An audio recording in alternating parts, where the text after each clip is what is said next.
बेटा हम लोग पहुंचे इनकम फ्रॉम अदर सोर्सेस में, टैक्सेशन में इनकम फ्रॉम अदर सोर्सेस।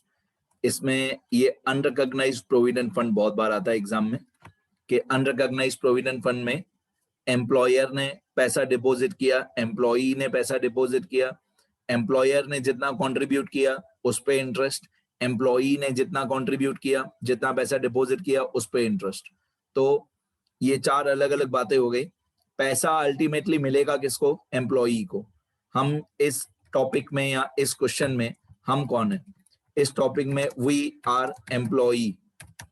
इस टॉपिक में हम एम्प्लॉई हैं हम नौकरी करते हैं और हम लोगों को पैसा मिलता है अनरिकॉग्नाइज्ड प्रोविडेंट फंड का। तो टोटल 4 अमाउंट हो गई अलग अलग। मैं पहले यहां से रीड कर लेता हूं, सुनना ध्यान से क्या लिखा हुआ है। अनरिकॉग्नाइज्ड प्रोविडेंट फंड में जितना भी पैसा जमा हुआ उसमें से कौन सा टैक्सेबल है, कौन सा एग्जम्प्टेड है फॉर एम्प्लॉई। मतलब यहाँ पे जो एम्प्लॉई है वही एसएससी है, जो एम्प्लॉई है वही एसएससी है, उसी का ही इनकम टैक्स हम लोग कैलकुलेट कर रहे हैं। तो पहली बात, पहली point, employers contribution and interest thereon, employers contribution and interest thereon towards unrecognised provident fund is taxable under the head salary income. मतलब एम्प्लॉयर ने जितना कंट्रीब्यूट किया अनरिकॉग्नाइज्ड प्रोविडेंट फंड में और एम्प्लॉयर के कंट्रीब्यूशन पे interest, ये दोनों टैक्सेबल है। किसके लिए? एम्प्लॉई के लिए। तो employers contribution towards unrecognised provident fund and interest thereon are taxable under the head salary income. अब हमारा चैप्टर कौन सा चल रहा है? Income from other sources. लेकिन ये दोनों किस टैक्सेबल हैं, लेकिन कौन से हेड में? सैलरी इनकम में। कितने हेड्स होते हैं हमारे इनकम के? 5 में से ये किस में टैक्सेबल है? टैक्सेबल है लेकिन अंडर सैलरी इनकम। ओके, मैं फिर से लिख के बताऊंगा और ज्यादा इजी भाषा में।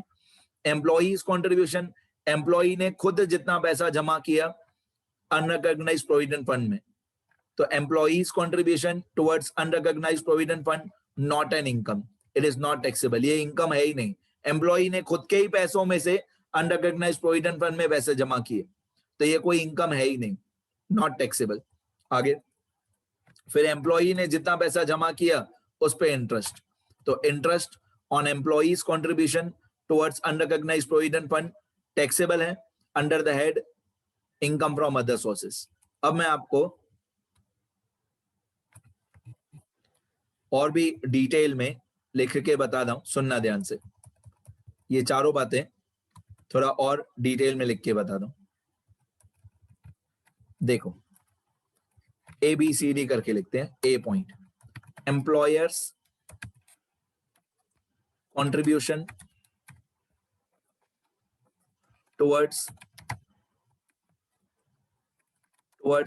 unrecognized provident fund, employer's contribution towards unrecognised provident fund, ये टैक्सेबल है? हाँ टैक्सेबल है under the head salary income. Under the head salary income मतलब यहाँ पे आएगा वेदर इट इज टैक्सेबल और इट इज एग्जम्प्ट। ये टैक्सेबल है कि एग्जम्प्ट है, और कौन से हेड में आएगा? कौन से हेड ऑफ इनकम में आएगा? तो एम्प्लॉयर्स कंट्रीब्यूशन टैक्सेबल है, हाँ टैक्सेबल है। कौन से हेड में आएगा? सैलरी इनकम में आएगा। ठीक है। अब B point, interest on employers contribution towards unrecognised provident fund, interest on employers contribution taxable है, हाँ टैक्सेबल है। कौन से हेड में? सैलरी इनकम में। ठीक है। तो ये ज्यादा इजी भाषा में मैं लिख के दे रहा हूं, बात वही है जो ऊपर लिखी हुई है, पर एक टेब्यूलर फॉर्म में मैं लिख के दे रहा हूं। फिर employees contribution towards unrecognised provident fund, यहाँ पे एम्प्लॉयर की जगह पे employee. Employees contribution towards unrecognised provident fund taxable है? नहीं, नॉट टैक्सेबल है। क्यों नॉट टैक्सेबल है? क्योंकि ये इनकम है ही नहीं। एम्प्लॉई ने अपने ही पैसों में से एम्प्लॉई ने अनरिकॉग्नाइज्ड प्रोविडेंट फंड में पैसे जमा किए, तो क्या ये टैक्सेबल है? नहीं, ये इनकम ही नहीं है, नॉट टैक्सेबल। तो यहाँ पे आएगा नॉट एप्लीकेबल। कौन से हेड में आएगा? कोई भी हेड में नहीं आएगा, क्योंकि ये टैक्सेबल ही नहीं है। फिर interest on employees contribution interest on employees contribution towards unrecognised provident fund, ये टैक्सेबल है? हाँ टैक्सेबल है। कौन से हेड में टैक्सेबल है? ये टैक्सेबल है under the head income from other sources, ये टैक्सेबल है under the head income from other sources. तो वही चीज जो ऊपर लिखी हुई है उसको ज्यादा इजी भाषा में मैंने टेबल बना के लिख दिया। तो इस तरीके से लिखोगे तो ज्यादा इजी रहेगा, एग्जाम के दिन इजीली रिवाइज हो जाएगा। ऐसा टेबल बना के लिखना, ठीक है? ऊपर से भी लिख सकते हो आप लोग, जैसे आपको अच्छा लगे।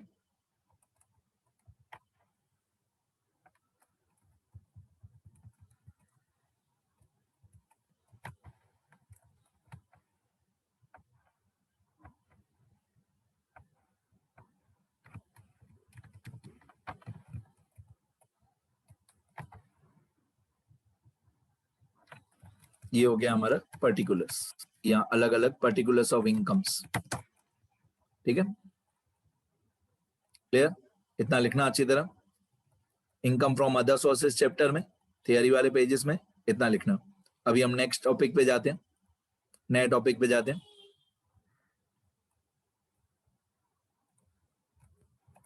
आगे अब इनकम फ्रॉम अदर सोर्सेज में ये दो बहुत छोटे छोटे टॉपिक्स हैं, agricultural income and dividend income from India is exempt. अब एग्रीकल्चरल इनकम मतलब जमीन इंडिया की होनी चाहिए जिसके ऊपर हमने एग्रीकल्चर किया, फार्मिंग किया। तो अगर एग्रीकल्चरल इनकम है from a land situated in India तो वह एग्जम्प्ट है। डिविडेंड इनकम है from a company having origin in India, head office in India, कोई इंडियन कंपनी है, इंडियन कंपनी के शेयर्स पे डिविडेंड मिला तो वह एग्जम्प्ट है। मतलब इंडिया की जमीन है तो एग्रीकल्चरल इनकम एग्जम्प्ट है।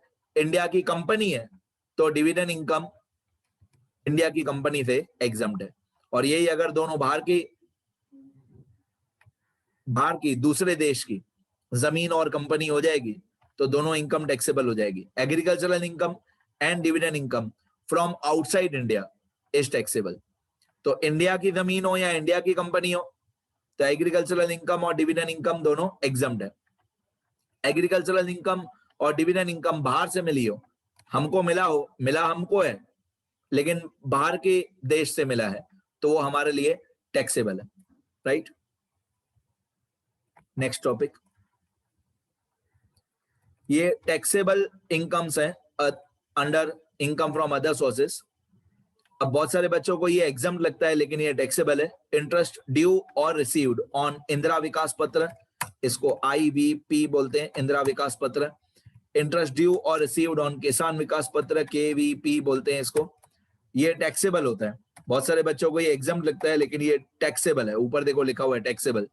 फिर interest on post office national saving certificate, ये भी टैक्सेबल होता है, ठीक है? तो मैंने एग्जाम डेट की लिस्ट भी लिखाई है, ये टैक्सेबल की लिस्ट है कि इतना। तो और भी बहुत सारी चीजें टैक्सेबल होती है बट ये नाम क्या थोड़े कंफ्यूजिंग होते हैं, बच्चों को डाउट होता है, इसलिए मैंने अलग से लिख के बता दिया। इंटरेस्ट ऑन इंदिरा विकास पत्र, इंटरेस्ट ऑन किसान विकास पत्र, interest on post office national saving certificate, post office national saving certificate, ये तीनों टैक्सेबल होते हैं। आगे अब और एक टिपिकल, बहुत टिपिकल टॉपिक, कैजुअल इनकम। ये थोड़ा टिपिकल है, सुनना ध्यान से, आता है ये भी एग्जाम में बहुत बार।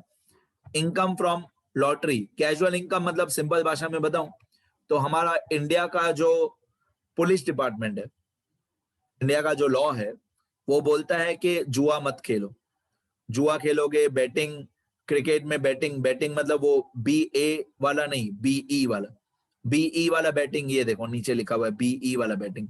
BE वाला बैटिंग मतलब शर्त लगाना कि इंडिया जीतेगी कि पाकिस्तान जीतेगी, इंडिया जीतेगी कि ऑस्ट्रेलिया जीतेगी, तो उसको BET बोलते हैं, बैटिंग मतलब शर्त लगाना, जुआ खेलना, गैम्बलिंग करना, कार्ड गेम्स, यहाँ पे लिखा हुआ है card game, horse race.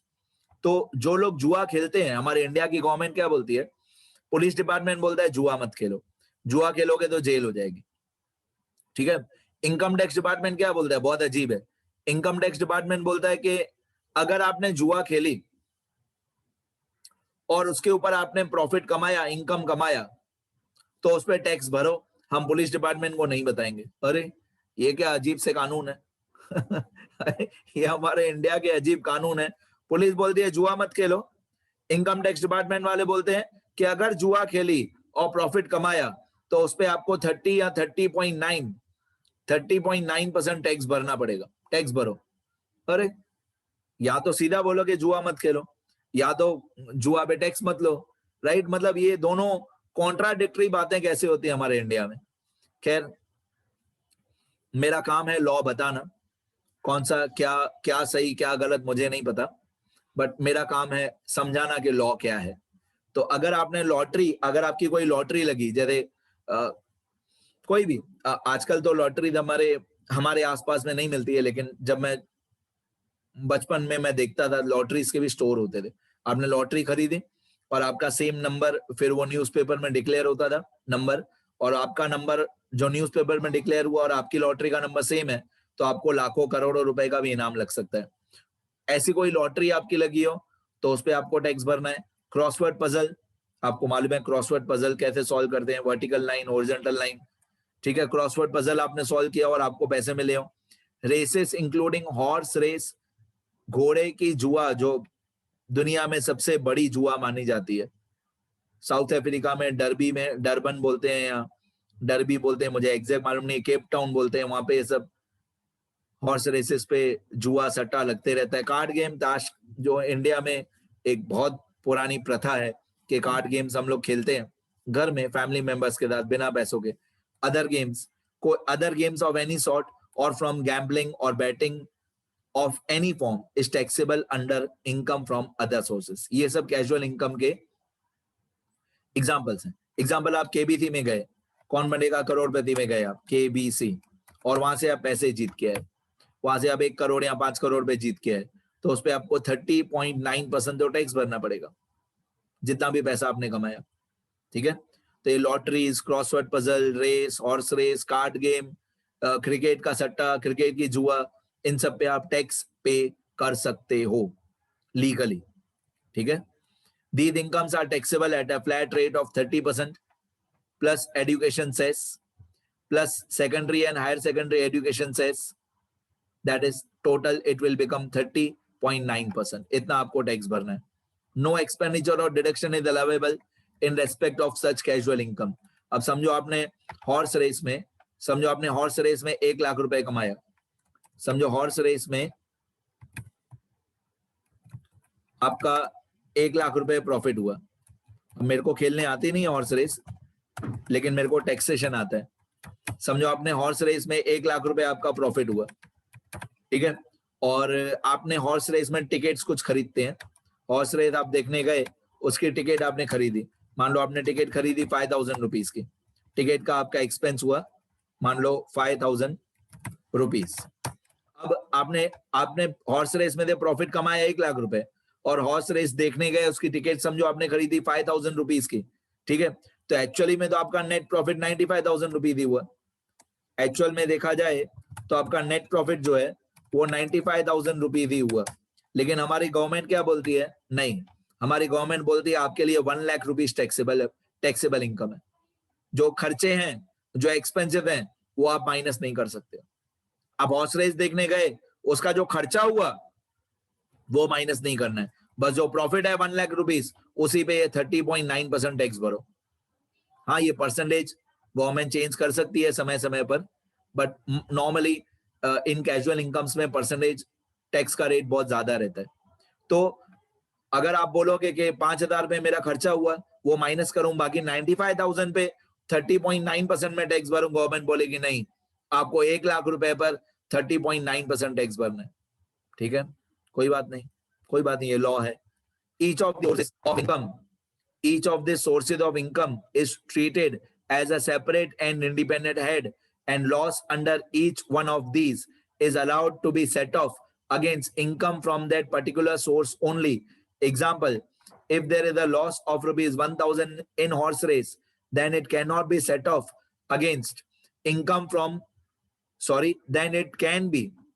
then it is allowed to be set off against income from horse race only. This loss cannot be set off. This loss cannot be set off against income from crossword puzzle, मतलब आपने जिस casual income में loss किया है वो आप दूसरी casual income के सामने सेट ऑफ नहीं कर सकते हो। सुनना ध्यान से, सेट ऑफ का मतलब क्या होता है? सेट ऑफ, पहले मैं आपको सेट ऑफ का मतलब बता दूं। सेट ऑफ का मतलब क्या होता है? सेट ऑफ का मतलब होता है कि अगर आपने बिजनेस में से प्रॉफिट कमाया है, हमारे 5 मेन हेड्स ऑफ इनकम होते हैं, मेरे को हेड्स ऑफ इनकम से शुरू करना पड़ेगा। मैं यहाँ पे साइड में लिख के बता दूं तो पूरा सेट ऑफ आपको समझ में आएगा सेट ऑफ क्या होता है। मैं पहले हेड्स ऑफ इनकम लिखता हूं कि हमारे 5 मेन हेड्स ऑफ इनकम कौन से होते हैं। सबसे पहला होता है सैलरी इनकम, ये उनको होता है जो लोग कहीं ना कहीं पे नौकरी करते हैं। दूसरा होता है प्रॉफिट और गेन फ्रॉम बिजनेस और प्रोफेशन। तीसरा होता है income from house property, income from house property. चौथा होता है कैपिटल गेन, चौथा होता है कैपिटल गेन। पांचवा होता है other sources, income from other sources. हमारे इंडिया में ये 5 ही हेड्स ऑफ इनकम हो सकते हैं। मतलब इंडिया का कोई भी आदमी है, वो जितना भी पैसा कमाएगा किसी भी तरीके से कमाएगा। इंडिया का कोई भी आदमी जितना भी पैसा कमाएगा और किसी भी तरीके से कमाएगा, वो कमाने का तरीका इन 5 में से कोई एक ही हो सकता है। अब सैलरी में तो नॉर्मली लॉस होगा नहीं, सैलरी में हमेशा प्रॉफिट ही होगा, ठीक है, हमेशा इनकम ही होगी। बिजनेस में प्रॉफिट और लॉस दोनों हो सकता है। तो बिजनेस का अगर आपको लॉस हुआ, इफ अगर आपको, अभी मैं सेट ऑफ समझाता हूं। सेट ऑफ क्या होता है? सेट ऑफ क्या होता है कि अगर आपको बिजनेस में से लॉस हुआ तो वो बिजनेस का लॉस आप बिजनेस के प्रॉफिट में से ही माइनस कर सकते हो और बिजनेस के लॉस को आने वाले 8 साल तक आगे कैरी फॉरवर्ड कर सकते हो। The loss of business can be set off against the profit of business only. मतलब बिजनेस में आपको लॉस हुआ है तो बिजनेस के ही प्रॉफिट में से आपको उसको सेट ऑफ करना है। आप बिजनेस का loss income from house property में से माइनस नहीं कर सकते हो, या बिजनेस का लॉस कैपिटल गेन में से माइनस नहीं कर सकते हो, या बिजनेस का loss income from other sources में से माइनस नहीं कर सकते हो, या बिजनेस का लॉस सैलरी इनकम में से माइनस नहीं कर सकते हो। द लॉस ऑफ बिजनेस, अगर आपको बिजनेस में 1 साल में लॉस हुआ तो हमारी गवर्नमेंट क्या बोलती है कि आपको बिजनेस में 1 साल लॉस हुआ, ठीक है, दूसरे साल फिर से बिजनेस करो, प्रॉफिट कमाओ और पहले साल का लॉस दूसरे साल के बिजनेस के प्रॉफिट में से माइनस करो, ठीक है। The loss of business can be set off against the profit of business only. The loss of business can not be set off against the profit of any other head, against the profit of any other head. The loss of business cannot be set off against the profit of any other head. फिर the loss of business can be carried forward and set off against the profit of business up to 8 years. आप 8 साल तक अपना loss आगे carry forward कर सकते हो, ठीक है, उससे आगे नहीं। आपके बिजनेस में जो लॉस हुआ उसको आप 8 साल तक आगे लेके जा सकते हो और बिजनेस का लॉस बिजनेस के प्रॉफिट में से माइनस करना है। कैपिटल गेन का लॉस कैपिटल गेन के प्रॉफिट के सामने माइनस करना है। तो उसी तरीके से यहां पे अगर आपने हॉर्स रेस में लॉस किया है तो each and every casual income is considered as a separate head of income. Each and every casual income is considered as a separate head. मतलब हॉर्स रेस का लॉस हॉर्स रेस के profit के सामने minus कर सकते हो आप। Horse race का लॉस क्रॉसवर्ड पजल के सामने माइनस नहीं कर सकते हो। दिस लॉस मतलब हॉर्स रेस का loss can not be set off against income from crossword puzzle. ठीक है, जिसका लॉस है उसी के प्रॉफिट में दे माइनस करना है। मतलब हमारी गवर्नमेंट क्या बोलना चाहती है कि आपने हॉर्स रेस में लॉस किया है ना, उसको सेट ऑफ करना है ना, फिर से हॉर्स रेस खेलो, फिर से हॉर्स रेस खेलो, फिर प्रॉफिट कमाओ, फिर हॉर्स रेस के प्रॉफिट में से ही आपको हम लॉस माइनस करने देंगे, दूसरे किसी कैजुअल इनकम में से माइनस नहीं करने देंगे। मतलब जो जुआ खेलते हो वही जुआ खेलते रहो, कभी ना कभी प्रॉफिट होगा। ठीक है, आगे तो यहां पे लिखा हुआ है, फिर आगे लिखा हुआ है, सुनना ध्यान से सेट ऑफ के बारे में।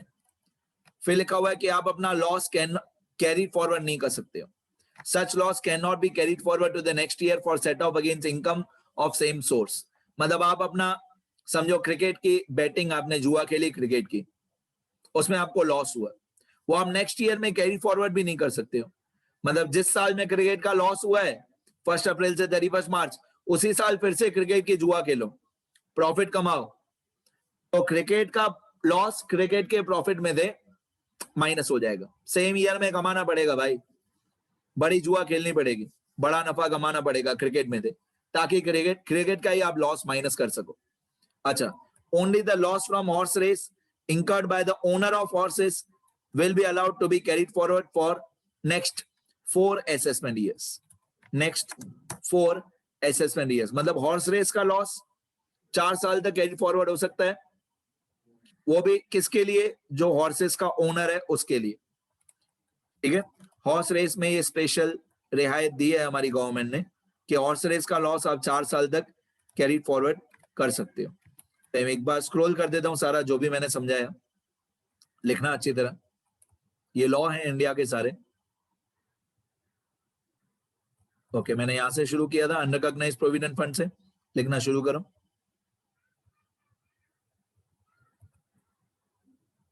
लिखना बेटा, लिखोगे तो याद रहेगा, सब कुछ लिखो। ये पहला टॉपिक आज का अनरिकॉग्नाइज्ड प्रोविडेंट फंड, ये दूसरा टॉपिक, ये तीसरा टॉपिक आज का, ये चौथा टॉपिक,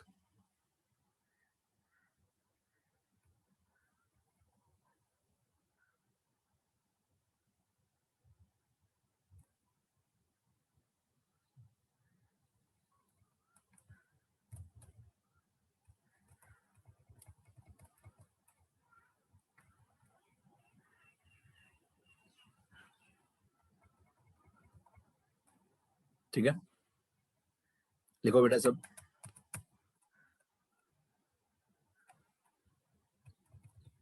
लिखो अच्छी तरह।